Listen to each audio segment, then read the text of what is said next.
This is Monocle on Design Extra. It's a short show to accompany our weekly programme where we discuss everything from architecture and graphics to furniture and craft. I'm Maylie Evans. Lester Beall is best known for his key contributions to the modernist graphic design movement in the United States, developing corporate identities, editorial, advertising and packaging in the 1950s and 60s. One of his earlier and perhaps lesser known projects includes a series of posters developed in the 1930s for the Rural Electrification Administration, or the REA.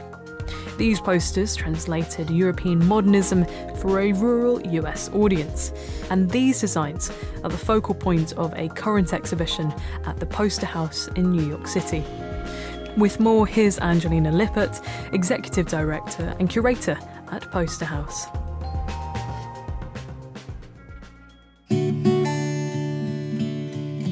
We actually start off the show with a poster to using as a counterpoint to his design. The majority, and obviously no single artist is siloed, like there were other modernists working in America at that time, but by and large, American commercial poster advertising was generally illustrational, very realistic.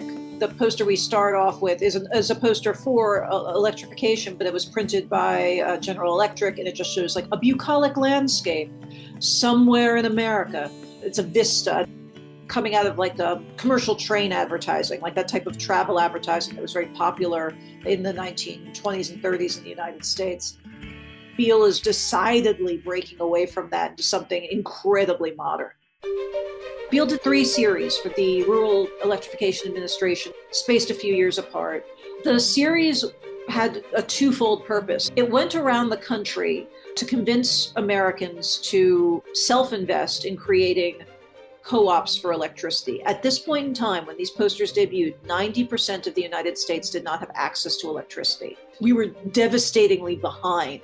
And by the end of this campaign, we're looking at almost 75% of the country having access to electricity. The effort was successful to get people to sign up to get their homes electrified. Because the only way out of the Depression at that time was the ability to take people out of abject poverty. And you need electricity to do that, because that controls running water, the ability to irrigate your crops, to give water to your animals, for heating, the ability to cook inside. Doing the laundry was a 3-day process back then, as opposed to once you had a domestic washing machine, that was a 2-hour process. The drastic changes to people's lives cannot be underestimated.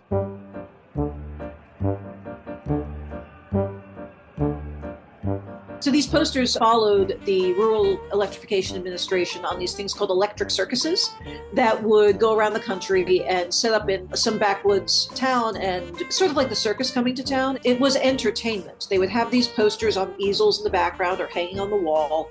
People from the REA would do a little like song and dance about why you should believe in electricity. And I have photos of like men in business suits putting on little frilly aprons, demonstrating refrigerators and stoves. So there's an element of humor. This was an entertainment for the whole family. And they would demonstrate farm equipment, and they would have the latest and greatest vacuum cleaners. They really made it a display of wonders for a small town. And they expected the entire family to come and look at this.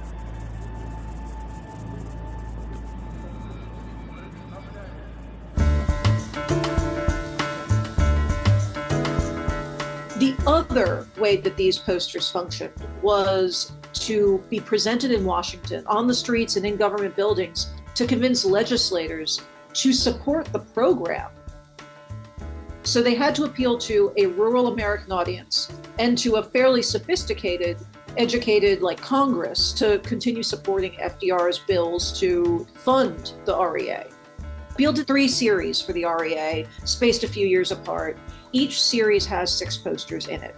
His design style evolves during that period. So the first series is very stark graphics. The second series incorporates photography. And the third series, which I believe is actually the most sophisticated, most ahead of its time, incorporates photography with incredibly dynamic graphics to create this kind of like hybrid of the first and second series that really takes it to a level of modernism that we do not see again in the United States until well after the war.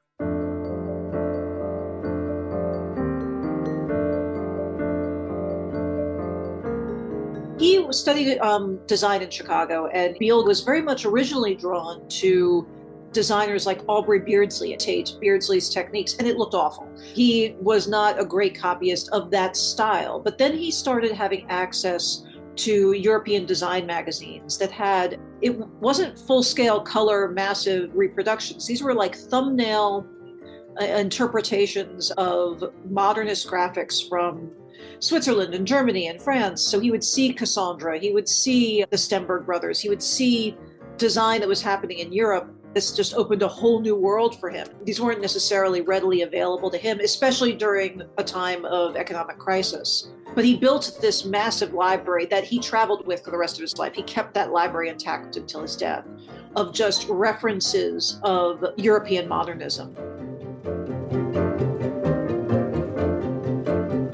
Beall takes the streamlined graphics, the bold colors, the pared down geometry, the flatness of the plane. He interprets that through what I believe is a very American lens, in that he uses it for commercial ends.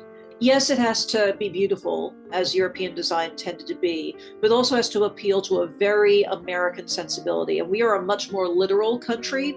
They wanted something much more literal, like light bulb, light. Beall makes it much more accessible to a wide audience. They wouldn't have been incredibly visually literate in the way that Europeans were, because we weren't really a poster culture. If you're in the Midwest, where would you have seen posters other than something advertising like a local Sunday picnic or something like that? You wouldn't have really seen commercial graphics at that scale and printed in full color. The graphics you would have seen would have been like ads for sewing machines in like the Sears catalog. He pares down European modernism, very bold, very simplified graphics.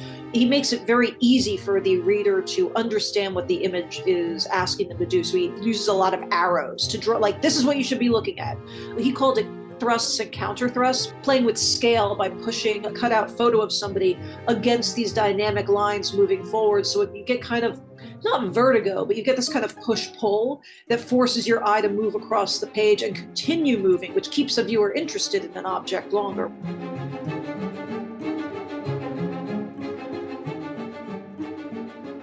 And the other thing he did that I believe is especially American is his posters for the Rural Electrification Administration are all silkscreen.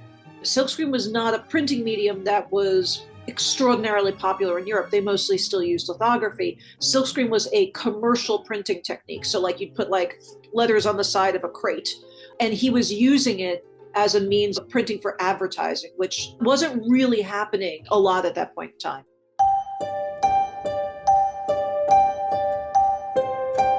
The REA series and a few other posters he made for the government and other public operations really just changed for a moment American graphic design. But again, once the war happened, and especially once the Office of War Information took over, once we had a propaganda arm for the government creating design during the war, we moved away from modernism. We went very Norman Rockwell, very literal, and that style of graphic design continued into the post-war period. It wasn't until the 50s, even 60s, that you get the level of modernism en masse that Beall was presenting in the 30s and 40s.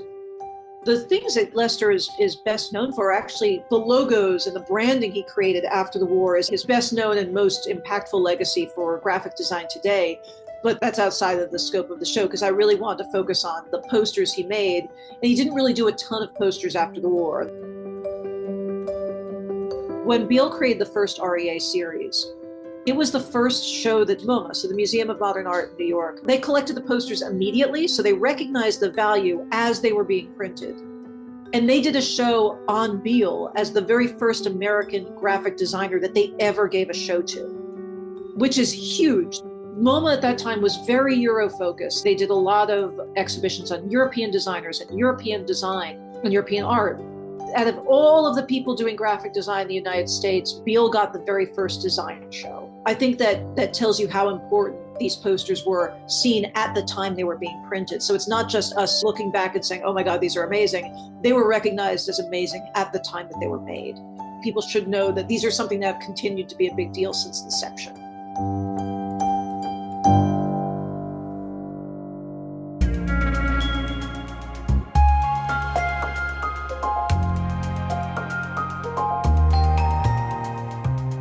Angelina Lippert there, Executive Director and Curator at Poster House.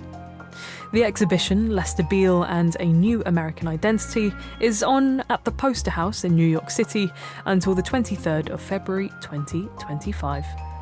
That's all for this week. If you're eager for more design stories, then listen to our main programme, Monocle on Design, airing on Tuesdays at 8 p.m. London time.